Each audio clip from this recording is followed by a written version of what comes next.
You can do is read the kind of books that you want to be publishing or writing, because that's how we learn. Reading, I think, is the only apprenticeship that we have as writers and the only way we have of learning.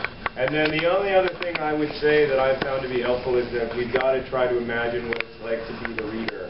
To speak to the earlier question about the death of the author, like, the reason that books don't belong to me is that my job is not to write a book for myself. If I'm trying to write a book that I want other people to read, my job is to write a book for those other people. And so we have to learn to think about other people not as like mirror images of ourselves, but as like people who are separate from us and probably don't want necessarily to read the exact same thing that we want to write on.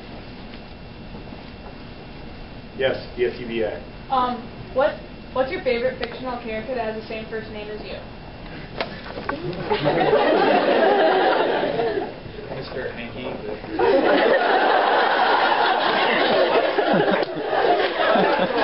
Middle school, by the way. John. Not a good. I cannot think. Can you think of any Johns? I mean, who? Well, yeah, but he's not a fictional character. But I hadn't thought of him either. I can't think of any. I can't. There should be some. But you know, people always pick their fictional characters based on like having fancy names with like all this metaphorical resonance that John could never have. John from Garfield. John from Garfield is a suggestion, but I don't like that guy at all. Yeah, I mean, he's just like. Yeah, he's just blah.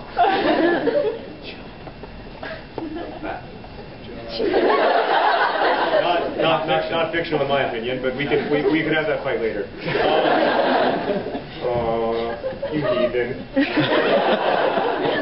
Yeah, I'm gonna have to think on that and get back to you. Really good question. Never been asked it before. Hank Hill was my second. Hank Hill. There's also a Hank in Drop Dead Gorgeous who can't keep his pants on. I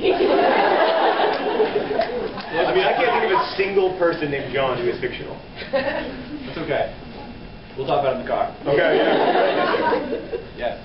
Some authors start with the last part of their book, like a character dies, they kind of build up to that. Yeah. Do you do that? Do I start? No, the question is whether I start at the end. I start at the beginning usually. But like my first drafts are very much like outlines.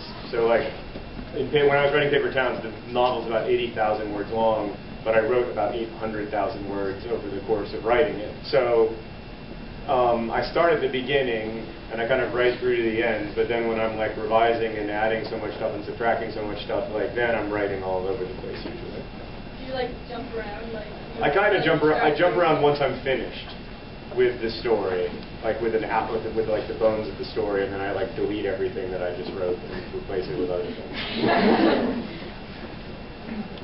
Yes.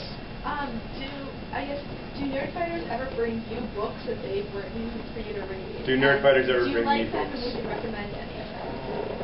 Oh, I did just read one, although I can't remember either the name of the book or the name of the author that I liked.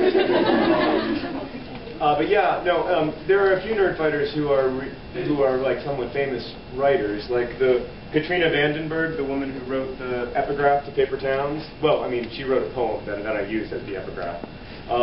She wrote a book called Atlas, a book of poetry called Atlas, that came out maybe 2 or 3 years ago. That's just brilliant. And she's a Nerdfighter. Greg Neri is a writer, is a Nerdfighter, and is a really good writer.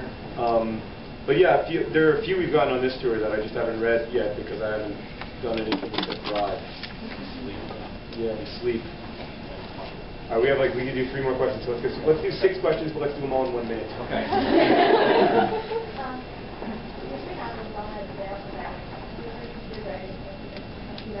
Have I ever considered writing from a female perspective? I have in short stories, and I think I'm trying it now in a novel. I don't know how much I buy gender, but we'll find out. If it's totally implausible, then you'll know that I was wrong about gender.